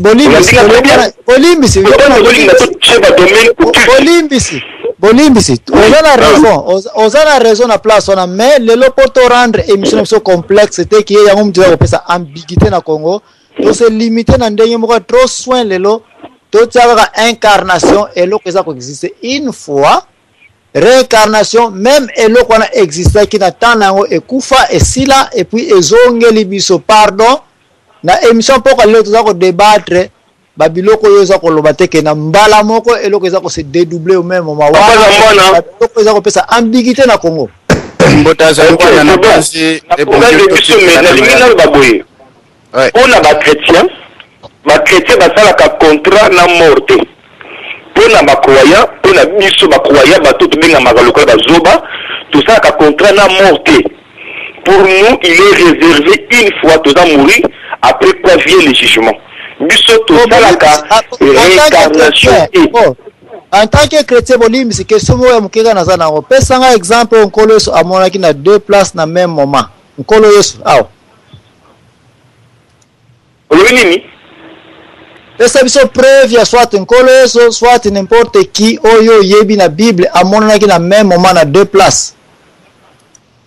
Banda na nkolo Yesu moko amweni na deux places Jésus botana ke monta Bible ke amonana abimina 500 personnes à la fois. Na Bible zade na erona monaki na 500 personnes ba wapi lisu ba monaki ye na moment wana place lisu ba monaki tu ne peux pas comparer une personne à Jésus. Ndengi bande bauti koloba awa ke histoire à Jésus eza biloko moko boye et se répéta ba ni na bane ndeka uti koloba ndeko pe ya chose ba là mais si quoi 500 personnes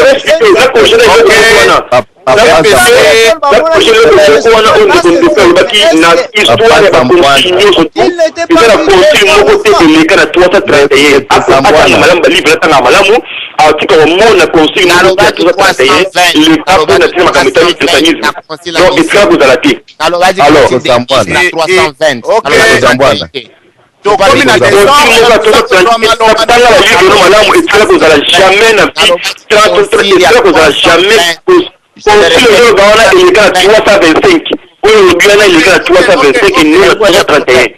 bon, 325.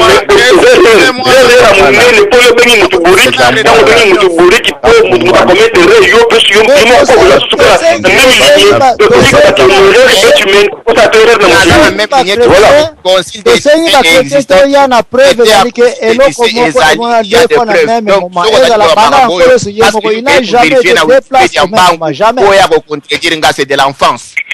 Et là, on a la tour de Babel. Excusez-moi là, ne réfléchissent pas. Excusez-moi là, je dois instaurer débat. Débat égal, mais là, vous prenez la parole comme dans un poulailler. Non, ça c'est pas sérieux. Radio Bandeko. Confondons pas la radio avec fermez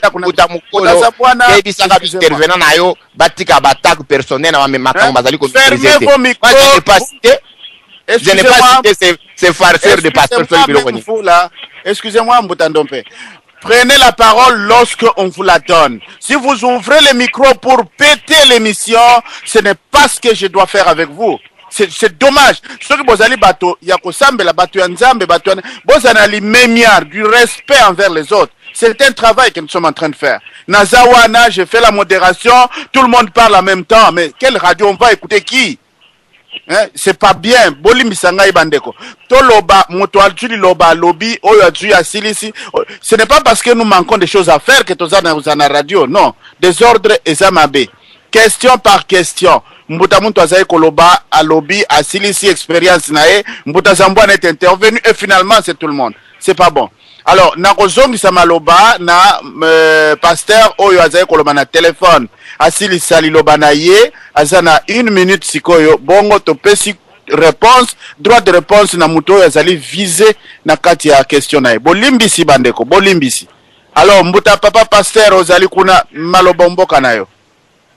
Ok, donc na bani kolobi là tout d'abord, na bani kolobi na incarnation, esprit et là corps. Là c'est possible, tout comme Nandengi biso to sambelaka, Nandengi biso to croyaka. Donc on croit qu'un esprit, même les akatina yo, oso prier, pour nos mutu, esprit qu'on l'a tapé l'ambana yo, esprit qu'on l'a tapé le komoko de songolo, mutu peut affingi à moi sentir qu'il y a l'énergie na kati lo auto na kati appareil o. Donc c'est-à-dire ils allaient biloko yo et ça les macabo. Réincarnation, ils ont aussi des choses moko impossibilité pour et puis et ça la maka tout le monde a mis na biso ba chrétien na biso ba tout croire na Christ tout ça ka contrat na morte pour ça le dire pourquoi réincarnation tout le monde est ba tout ba ça la contrat na mort makambo nyonso eza na Bible et pour émission to kota mon l'état il fallait tout pesa ba preuve nango ba verset nango tout na comment ba ça contrat na mort c'est-à-dire mais biso Kristo ya biso asala contrat na morte akita penza na kufa bayo bisanga mutu nini oyo bakunda ye oyo toyebi histoire bakunda ye 3 jours après asekwi akufi te na salle de mort non bakundi ye 3 jours après asekwi abimi nani azate ma histoire ya ba Osis ya ba Oris wana bitotanga ba histoire ya nyoso tu toyebi ba emblème nango toyebi ce sont des choses oyo batu nyoso ba sala ka effort ke ba effacer toujours image ya Christ c'est-à-dire na ce qui se passe dans le Boboke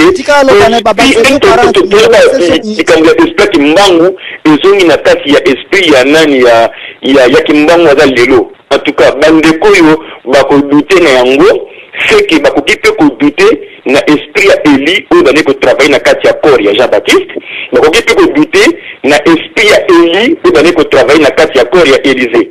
Donc eza nango babiloko moko oyo même na Bible eza nango bilo asikate. Donc l'esprit ya un maître ekokipe ko revenir ko travailler na kati ya corps ya oyo ya ba successeur na ye voilà le kolinga bina clôturer nango na pisma loba eboto. Merci Eboto toko kenda sikawa na Mbuta Ndompe na banza ye mtu apesa ki ba makamu mususu kuna na kati oyo bendi discussion. Mbuta Ndompe na zongiselio ozali na 3 minutes. Matondo, mais prochainement Mbuta mukolo na kwa ibisa bino boko ko gérer quand même débat très bien. Il faut pas qu'on permettre à Mutu. Bolimbi sina na lobate, il faut pas qu'on permette à Mutu akota avant de citer Batu, hein, dans le sens des accusations. Ce qui a ça kolinga ko soutenir Mutu moko parce que zali master na ou bien aluka lo lenye mususu. Donc c'est que ça ce n'est pas propre. Pour na Mutu yo akotiko kolobakile pasteur. Ça c'est jeter de l'essence au feu. Ce qu'on boit qui essence na moto peli, il faut pas pleurer. Il faut être responsable. Donc pour na kozom na kanisi débat zalaki très simple. Nous allons parler de la réincarnation et de l'incarnation. Ngai nazali ko telemela bokoko. Na bokoko na biso toyebi makambo ya âme, esprit na korte. Toyebi kaka te tozali na molimo o elati nzoto. Ba ndangwa lobaki likambo ba âme na ba esprit na bino bobunda na binango kuna na sima. Ça crée des complications parce que ce que tu m'as expliqué qu'est-ce qu'est l'esprit, qu'est-ce qu'une âme. Tout banana origine l'esprit ça signifie le sang, le souffle, vraiment, hein, le vent. Bouchuko vanin. Tant qu'on a dit âme, qu'est-ce que tu veux dire? L'animalité, ça comment on a kate anima, ce qui anime. Et boti l'animalité, l'âme. Bon na yebi toza ko raconter biloko ni. Alors ngana kotika na makambo yo ngana yebi. Na makambo ngana yebi na lobi ete. Biso tozali ko sosola ete mutu azali et monisali ya tata nzambe.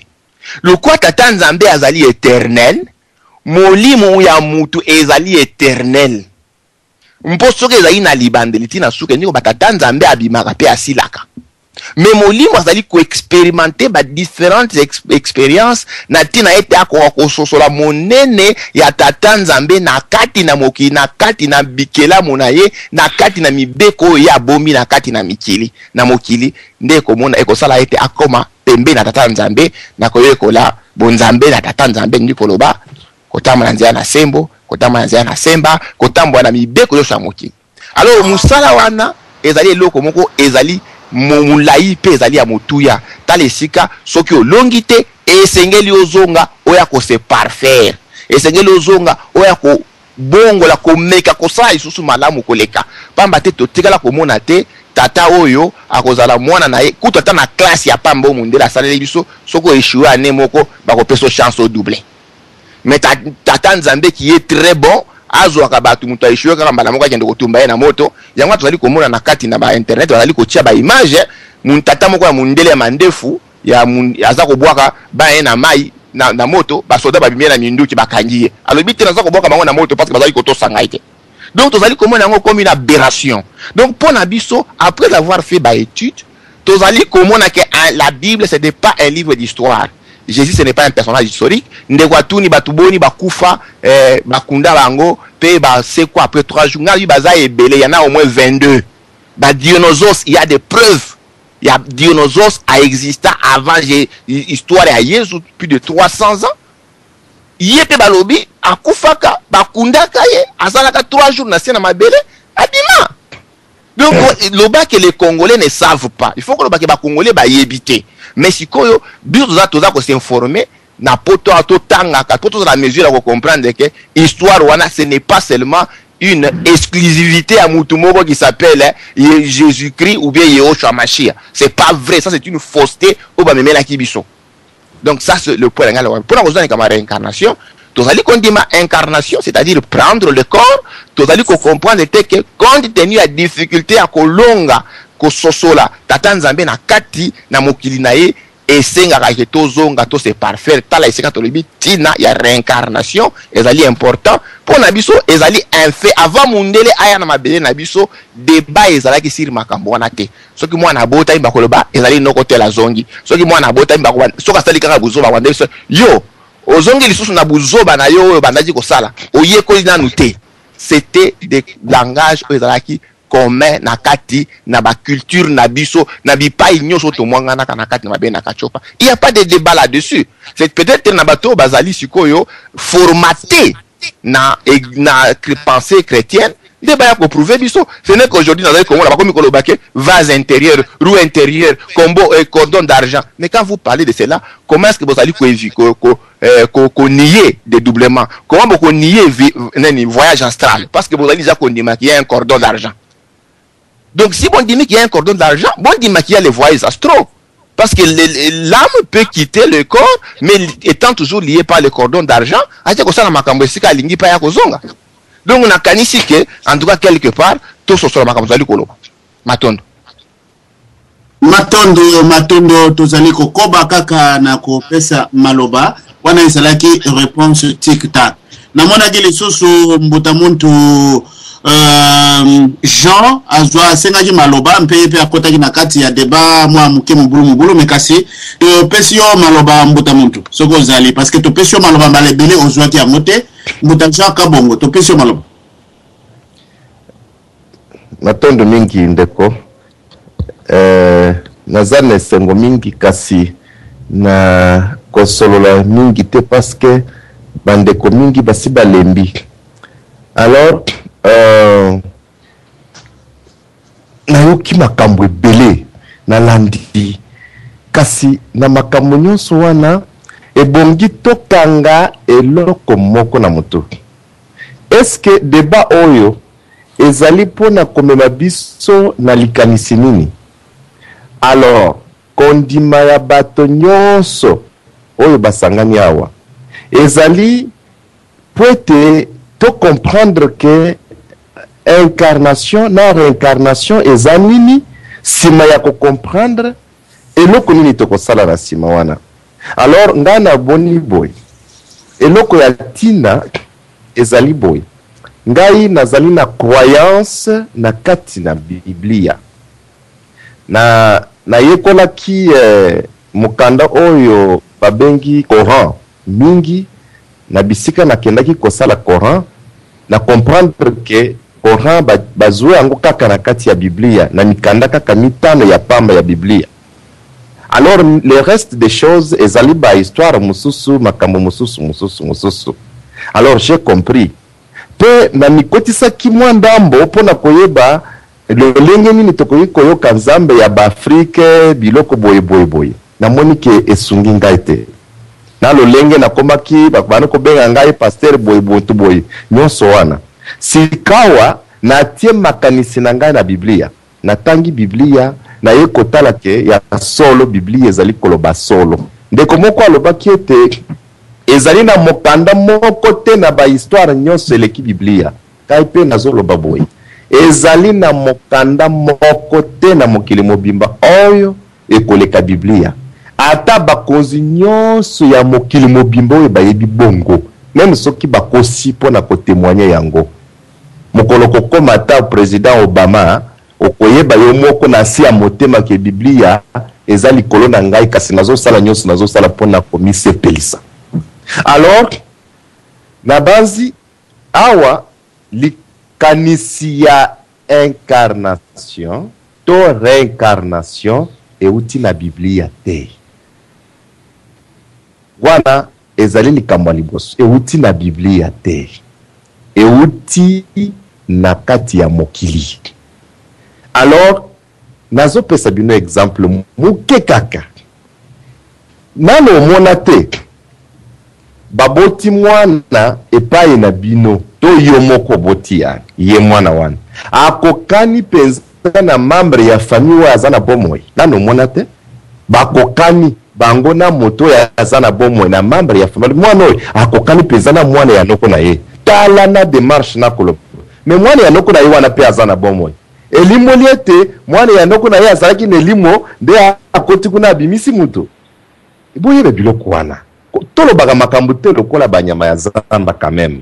Alors totala sikoyo na zamba ezali pe na nyama mususu azana na zamba oye na libanda okuti nyama mususu to cite lokola sha so okoti na zamba okota ba sha mususu o okuti libanda okomona bambwa okoti na zamba okomona pe bambo mususu bakokani okomona matiti mususu eza lokola matembele na zamba biso bato tokola na mboka tomoni biloko wana.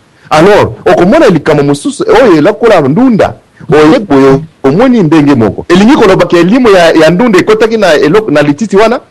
Donc il faut makambo mususu to sala banalize mingi to sala ba débat pamba te to sala kande banalize.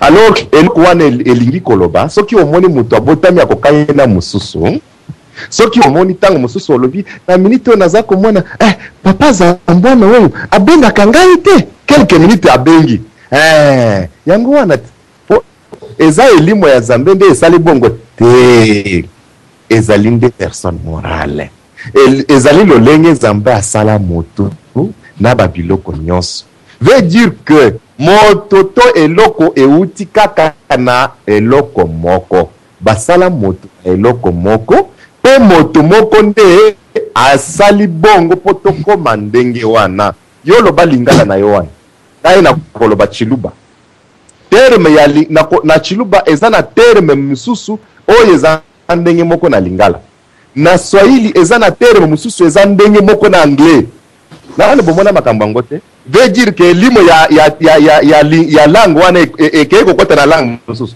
papa esengeli ke moto ya kelami azala na makanisi ya bomoto oyo Nzamba sala. Alors biloko ya mokili ekende komema biso na kati ya kokufa te. Biblia etei makambo ya incarnation na reincarnation wana te ezoloba makambo mususu. Donc biso tozali kozela liseku ya bato bakufi ekoya solo bondima yango soki boboyi kasi mukolo ekoya bokoyeba ke kati na biso ezali na moto ateyaki biso boyi me na kufi na ngai na koyeba po bateyaki ngami ndandima kite kwe kotambola oyo totamboli epesi biso nzela po toyeba ndenge bato baza kofanda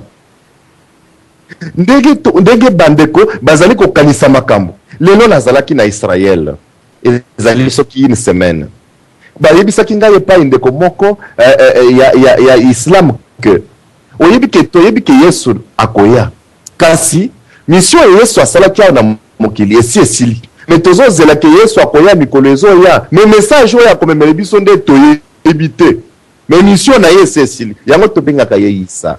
Alors azali ya solo mutu akofelaki bato ya some mission na ye esi esila aza mpe mwana nzambe te aza nde esclave ya nzambe po nzambe azalaka na mutu te nazalaka na mwana te me ozomona ke moto ye moko aza ko se bloquer quelque part moto ye moko azo bon sikoyo na kati ya biblia message yesu akoya nango asi alobi yango tina suka ya mokili asi alobi me lokola bango bandimaka biblia te moyeba message wana ezali te yango nde bayebi ke mission na ye esi esili ya solo mission ya kokufa esi esili me mission oyo akoya kosala asi alobi yango po biblia elobi natiki bino tikino na kozonga na kozala na bino tina suka ya mokili oyo.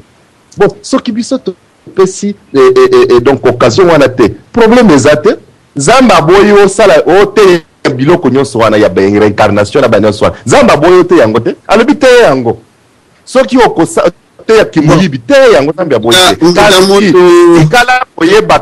tikala koyeba ke bolipese na banza tango setango tango setango tozali ko continuer bolimbisi la banza tokoyokana na mbutazambwa na mpote to bandela lisusu mpoke wana lobby kasi tokopesa ye maloba mwa muke a recadrer et puis azwa pe modération pamba te ngai na bengami na msala moko wa mbangu ifona nabima.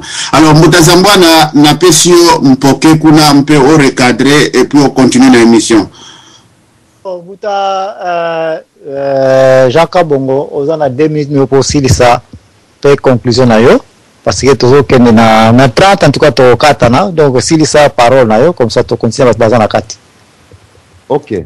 Otuna kinga mutuna liboso mbutazambwa na que kasi tokozela nini na lobi na mukuse que biso tozali kozela liseku ya batu bakufi tango batu bakokufa baoyo basalaki malamu na kati ya mokili lolenge biblia ezali koloba bakozwa lifuti ya bomo na seko baoyo basali mabe bakobomana libela na libela me bakozala na preuve te nzambe ndenge abongisaki mokili azongisi lolenge na ye azalaki kolinga sikawa okufi oyebike ngai nde nalandaki nzela wana te me nzambe akotia esika moko te soki okufi okei kobimela te nzambe akoki ata moke te moto oyo azokufa wana aye kozwa soki lilingi ya moto wana dans 3 mois soki koko ya autelaka wapi akokuta place nini nzambe moto asali alobi akufa koma mabele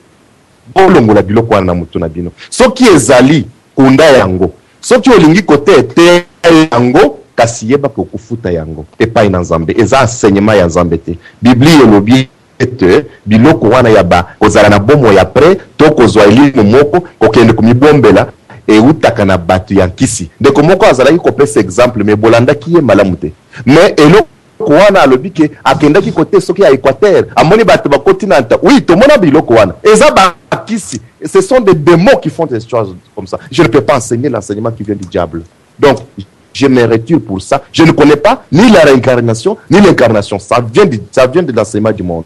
Je ne peux pas prêcher ça. Donc, je réserve mon cœur. Je vous remercie vraiment. Merci. Mais dengue olobiete dengue ndeko pastendo shalobi batu par exemple bakena en Équateur ba komaki ba na ba milima ba nyama ceci font des choses. Bon, ba biloko wana apparemment ce sont des trucs et des trucages ba magicien ba ça là que même na karazo croire que magie existe.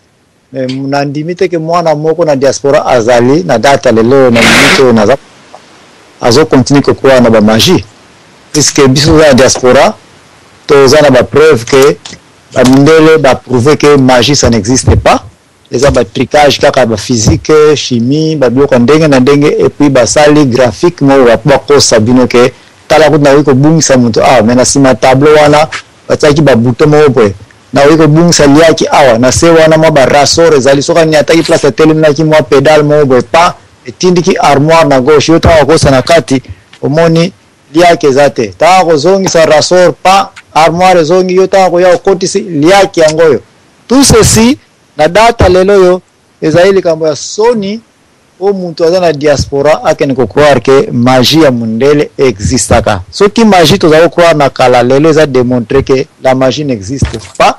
Ezali ensemble ba tricage. Je viens aussi à retirer conclusion pour vous prouver que la sorcellerie n'existe pas. Na likambo pe oyo tatuka bongo na papa ndosh beuti ko lobake batu babongo na ki bantaba bantu sai bona boy oui ça wana pouvoir on ça n'existe jamais.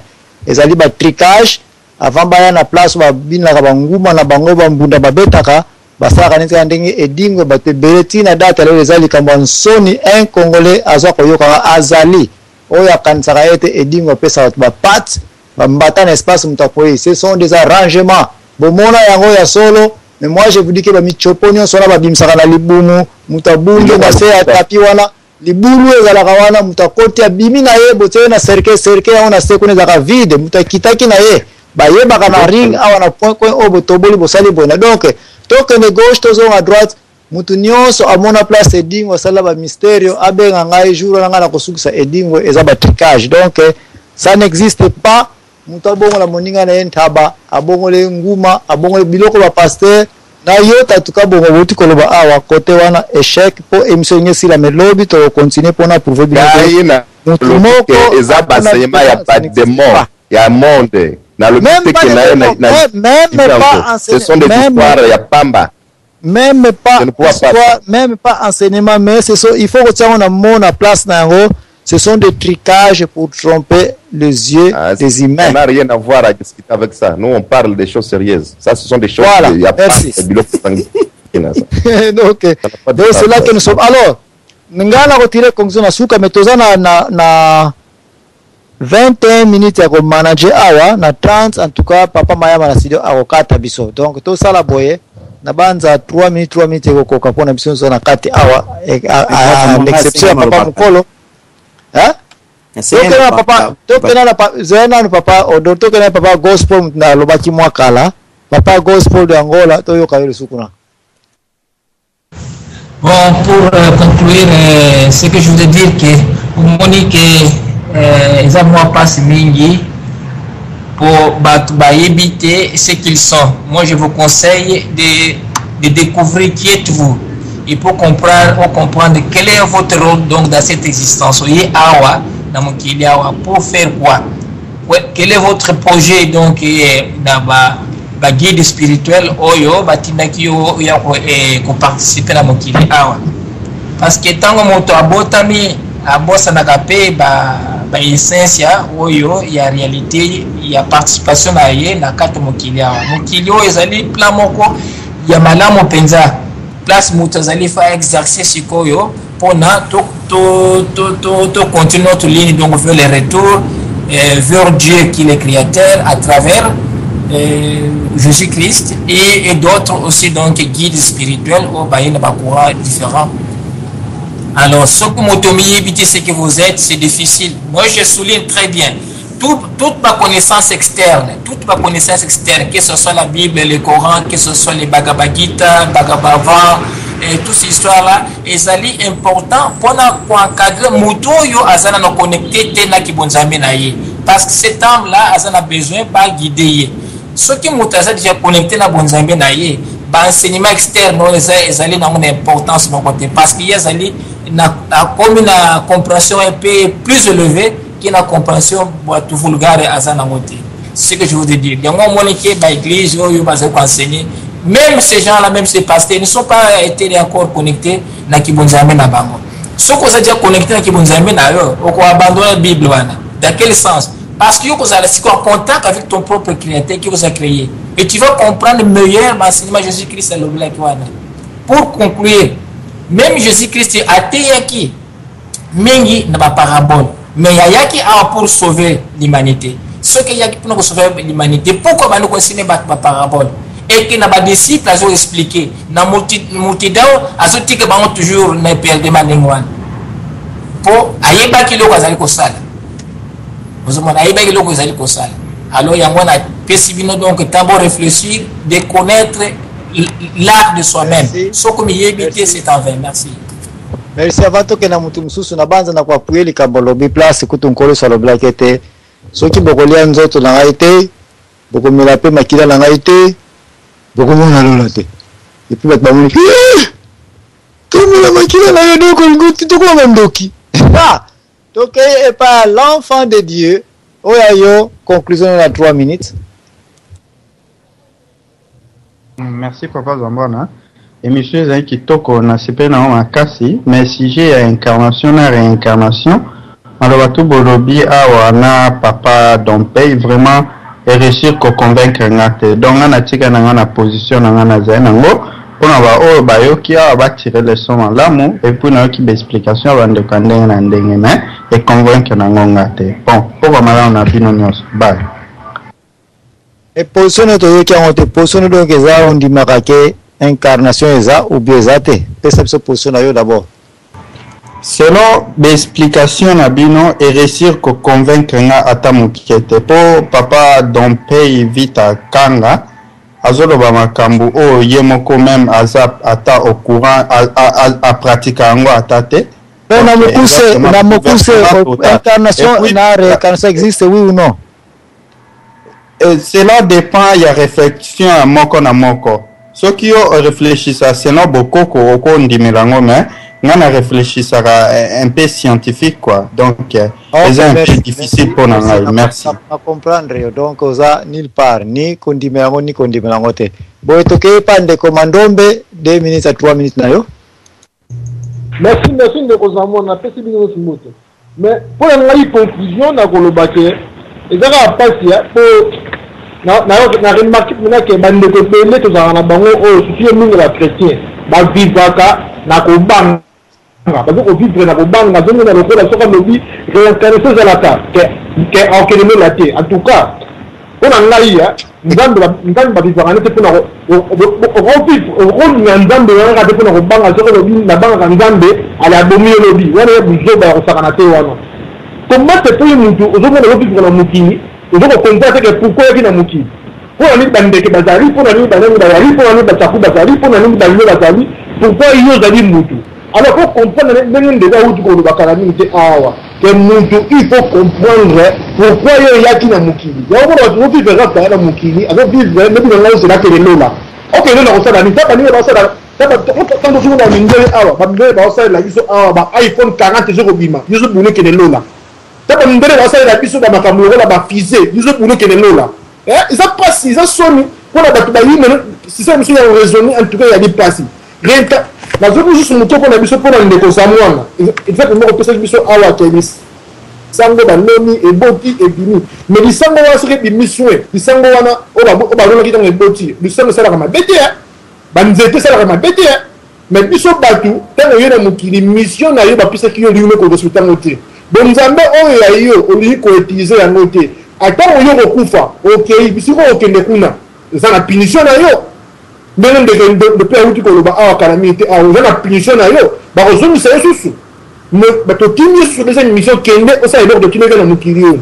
soko sali yango te alors wana loi ya karma ko lata yo karma ezali wana on sa punition na yo ba mbana na yo si bozu da lola ezala yesa ya lola o zo yango te donc ti o se réincarner des sociétés o kufa mbala moko an na yo téléphone na libela solo c'est la lola o li felo za la raté li felo ko kan sango la papa li felo ko su ko kan li felo ko ya bo kene lola ni mo ko le so li felo et za la raté so li felo za la ko o mo to ko za la que pas parce que na mesa na night su ba salika ina na moto na so sika kasna mesa na vio na moto donc bon la makanisi wana ke to kene lola o romona yango mukolo moko te lola na ezali ya libela soki o respecter mission na yo o ko bana ko zonga susu o se réincarner ko zonga si o so sala musala oyo ba mission ba tinda kiyo mais so ko sala yango te o ko so ba mano na yo na ba punition na yo biso o kende na tombe na pesi ba ndekole sindoki. Yeah, merci papa Mayamba na studio pardon tela ce micro na off ba retour zote pa na yo papa Mayamba na studio merci papa Mayamba bon ndeko mandombe likamboti ko loba awa ya exemple ya mbuma opesi eza ngaite eza exemple bata mutuya e utage pa mama Tina mama trop sage mpona koexplike biso ndenge azwaki exemple yango ke tala mbuma na ntango eza kosala incarnation eza kovivre eza na propriété physique spirituelle na yango mais na ntango ekufi na le futur eza babombaki mbuma yango pour 6 mois une année na kati ya sac na ntango wana ebungi jour ekozongisa wana mabele ekufi jour ekosala réincarnation ekozongisa même propriété physique ndenge ezalelaki. Est-ce que maman na biso alobi na biso ke bambuma oyo ya mibale moko kaka? Donc incarnation ça doit se mettre mono eloko moko kaka na esprit na nature nango jour pe kozonga yango wana kaka mute kozonga awa nde bapasteur place bazo kobungisela bato yango wana place bazo kokosela bato yango wana pour dire que eloko yango mbuma yango ekomona na 2 fois na ntango koya na réincarnation. Mbuma yango ekomona 2 fois eza na Paris eza sous na Congo eke koloka eke kosala masivi na yango. Non. Mama o alobaki yango très bien. Soki ezaki mbuma ya lidesu ekobima kaka lidesu na nature ya lidesu mais na tana yango ya réincarnation ekozonga kaka na même formule ezalaka na kala mais koexiste mpe kaka une fois na période moko. Donc réincarnation na mystère ya mama oyo apesi biso oyo comprendre mama Tina te kiadi surtout soki aza pasteur nsoni awa tokei epai ya papa Dog Life 3 minutes na tozo manager tina 30 photos si ça nous avons presque 12 minutes etikali papa na biso Dog Life topesi maloba. Papa Zamwana, merci encore une fois. Alors pour conclure nana oloba boye parce que malgré ton façon nana oloba peut-être cause ya nzela ya balabala mais raisonnement est moins académique et non le contraire. Alors papa Zamwana nana oloba boye débat est ouvert parce que je suis pas un fou on a pas affirmer marambo nana na sûreté. Et en vrai dire je peux pas confirmer ou affirmer que oui marambo est à la raté. Débat est allé ouvert mais on les a de façon scientifique. Nous n'avons pas de croyance. Et donc, quand on a question d'où viennent tous ces âmes ou esprits ou ceux qui sont depuis des millions d'années que Terre n'y a pas mal autour de la Terre existe. Il y a des millions, des milliers de âmes. Et ils ont quelque part, ils ont quelque part. Donc je me pose des questions. Et là, on va enseigner à Bandeko. Ce qui est au l'autre côté, donc ce qui est aux en ignorance, ne veut pas dire que l'eau existera à terre ou bien il a soloté. On a répété encore, ce qui est aux ignorer existence et l'eau ne veut pas automatiquement dire que l'eau est à la raté. Ce comme il faut ça, l'affirmation bouée, mais qui te barobé non bourrique. Donc on a dit que la maman solo tout à l'heure, on a dit bourrique n'a pas. Merci et je vous aime bien. Au revoir. Merci Tokei Pandeko Odon Mpambu 3 minutes d'ailleurs il y a conclusion. Merci papa Zamwana, je pense que mambo bosa les alate. Banda kalanga na osenga maloba mebo pesa te mais na comprend ba je na bino ombwange ngana songa mbeli babeta liko fite. Na ke na conclusion ndeko na dompei yuzanga ngana vrai jour na temps oyebiango. Na kati ya débat okupo péter ba plomb au lobi loko moko boy mais mutakolanda onka oza na niveau wana loko nga na boyi te na tanga vous comprenez na quand même diplômé c'est déjà c'est bon que mutasuka na école primaire donc na boyi te yozali play to l'exango na compona ngombi to na solide to côté na politique faut to koka yango bandeko ba Holanda ba yali ja ya dopé te pour ceux qui marque ya dopé so ngana répliquer na radio ngoza tanto mutenga odaye. Mais comme Elise Jarre n'a été vraiment à ça bien, bon qui s'est engagé pour la mité manabino force à dire en wana na ta débat, bon ba peke le mo ko bimisali bino pe bien té. Donc voilà, papa ezamwana na ko bisa yo penza papa mukolo tika ba je wana po ondia linga ngate. À chaque fois que monsieur ali kaka même likambonga na zongelaka. Tonga kota lisusu te e ngape na ko la permission no tato ngo kota suti. Na suki ya robaboy.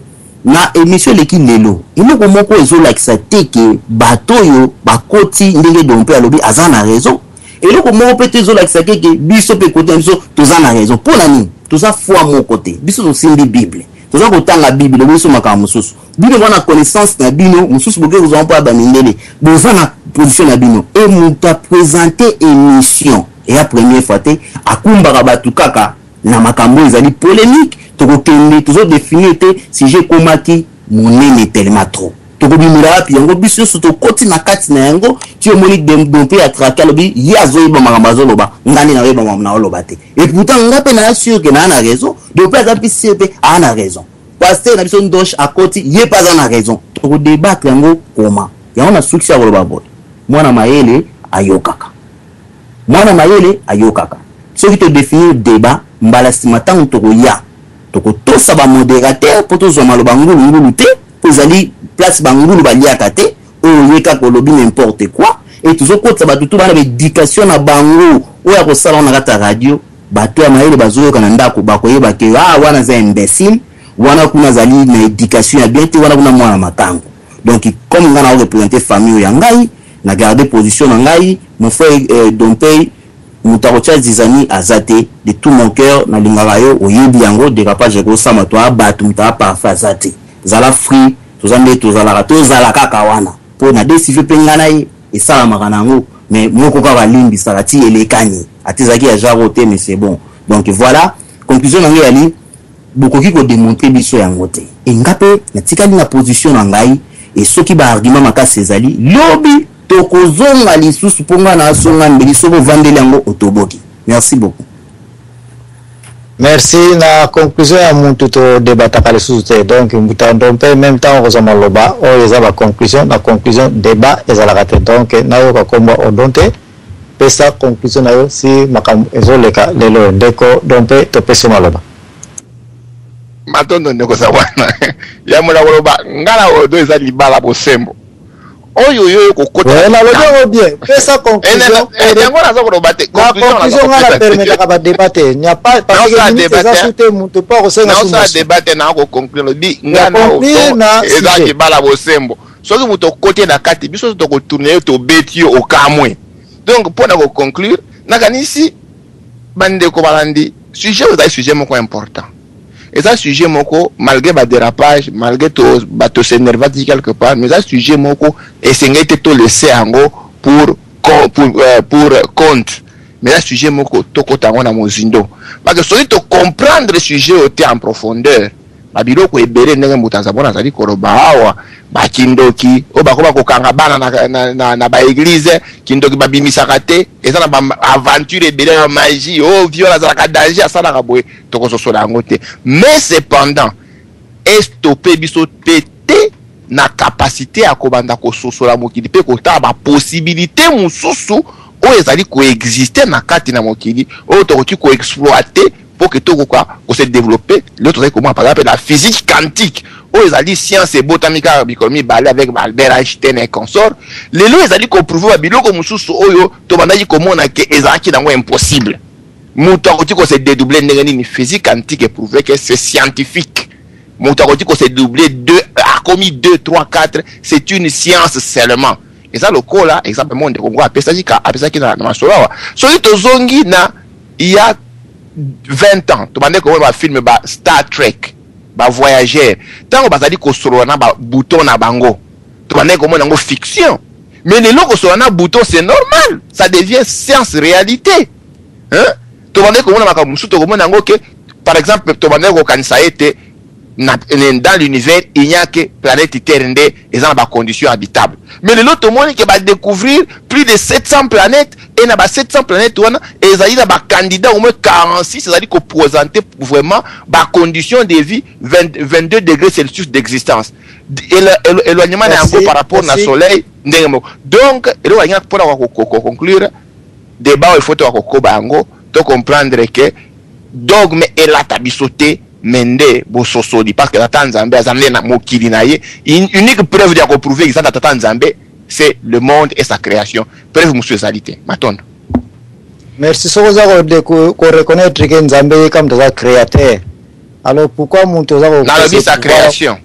Ouais, alors omniprésence to création et appartenir à Nzambe. Seul Dieu peut créer et seul Dieu peut exister en beaucoup de places au même moment. Donc omniprésence est la science ya Nzambe kaka. Même quand na mabele atikali comment na omniprésence, c'est-à-dire qu'on a deux fois na deux places na même moment. On a déjà au katani donc je pense que la physique quantique a ça prouver en OK.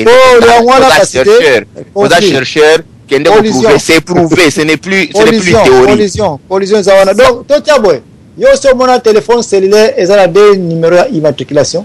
Papa neni zabwana na ebisho que ce n'est plus une théorie. Non, prouvé ngai. On dit mon téléphone cellulaire dans le monde. Et ça a des numéros dans même appareil. Ils allaient prouver par la physique quantique que atome moko et qu'on se retrouver à plusieurs endroits, même moment. Pour localiser le téléphone cellulaire dans le monde, il faut chaque cellulaire ait un numéro email dans l'identification. Et si les gars ont un téléphone cellulaire. Bon, c'est pour vous dire comment Dieu nous contrôle. Chaque un numéro mort. C'est comme ça que Dieu nous contrôle. Un atome peut se retrouver à plusieurs endroits au même moment. Ils allaient prouver. Non, minute sili. Bon, awa ngai conclusion peut-être lobika toko tirer en mais eloko na koloba idéologie à incarnation ezali ya solo ça existe mais batunyoso oyo nzambe azongisa ba comme na réincarnation ezali po baya ko compléter mission moko boye unique bayaka à n'importe quel matin bayaka na programme pour ko compléter programme moko boye o nzambe kaka mutayebi grave encore mutunyoso o nzambe asalisa réincarnation de azongisa pour la deuxième fois Moutona a existé na ekaka moins de 33 ans ou même quelques jours peut-être bamsusu peut-être banyama oya ba lobaka na esprit ça existe une fois et peut kufina donc mystère ya réincarnation et ça toujours temporaire mais na cadre ya bateau tous les humains sur cette terre o nzambe azongisa pour la deuxième fois comme réincarnation ka ba Jean-Baptiste bankolo bamfumu kimbango jour ko mona mutalekisi 33 ans na mabele oyo yebisa ngai premier signe pour reconnaître esprit et zonga pour la deuxième fois comme réincarnation, ça ne peut jamais dépasser 33 ans. Donc, terme à life, existence, à cycle, il y a réincarnation, ce qu'ils ont appliqué la vie à mon ça ne peut jamais dépasser 33 ans. Baza est belé, baya, mais la belé en partout, baza la monde, so il détecter bango. Jamais ba de 33 ans. Et il meurt toujours de martyrs, parce que ma kila wana bazong ça d'une manière ou d'une autre.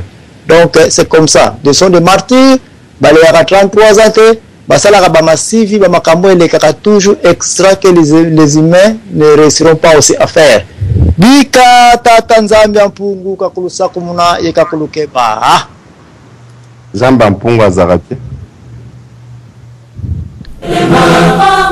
Zambe ya pesekiso mokongo atalobuka kongo solo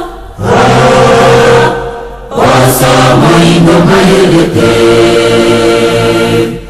Moinga koki kondima eloko ya moninga moindo te Soki modele asali ya kozuwa ya malokola ya ye Nzambe azongeli bango kasi tembe jani na bango Zela zela ezangisi bango mapamboli Kusekaseka na bango ezangisi bango mayele ya lola Mboka mundele ya fili kambo bimbe yebi yango Mokanda majali kotalela ndenge bakonzi bakotelema Vombe ya fesi biso mokongo atalomboka kongo Wasa moindo mayele te Moinda wakoki kondima eloko ya moninga moindo te Soki modele asali ya kozuwa ya molokola ya ye Nzambe azongeli bango kasi tembe jali na bango Zela zela ezangisi bango mapamboli Kusekaseka na bango ezangisi bango mayele ya lola Mboka Kongo Yobani olikolo Mboka bakoko bamonelaka faso Nalika boyo Yobani lelo Evanelo ya Nzambe Mboka Kongo Yobani olikolo Mboka bakoko bamonelaka faso Nalika boyo Yobani lelo Evanelo ya Nzambe Tobeni yo kolo Tobeni yo kolo Tobeni yo ya kaluto kolika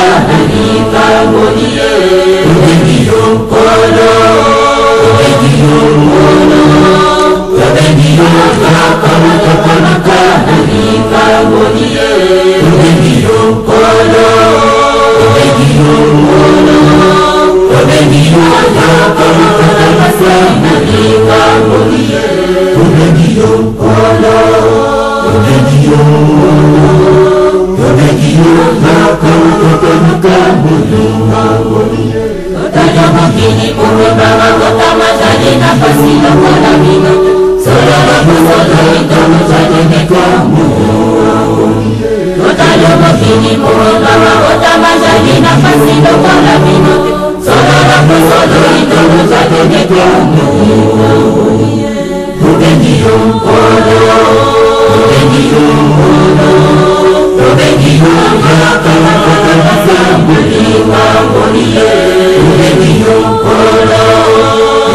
you.